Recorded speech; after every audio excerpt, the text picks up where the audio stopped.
બાળક નાનું હોય ને તો એને સાયકલનો ક્રેઝ બહુ હોય. તો એક બાળક છે ને આવું સાયકલ શીખી રહ્યું હતું. એ વારંવાર પડી જતું હતું. તો ગુસ્સે થઈને એના પપ્પાને કીધું કે મારાથી નહીં શીખાય.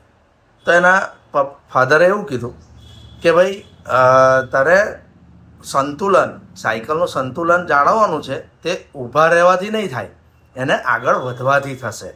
એટલે એ બાળક પછી ધીમે ધીમે આગળ વધી પેન્ડલ મારીને આગળ વધીને ગયું અને સાયકલ શીખી ગયો.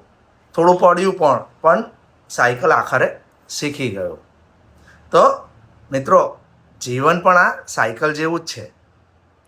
જો ડરીને અટકી જશો ને તો સંતુલન ગુમાવી બેસશો, પણ આગળ જો વધતા રહેશો તો રસ્તો પણ મળી જશે અને સંતુલન પણ મળશે.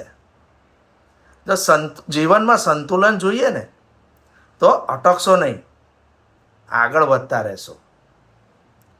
આ ઉદાહરણ આ જ વાત શીખવે છે કે જીવનમાં સંતુલન જોઈએ તો અટકશો નહીં, આગળ વધતા રહો.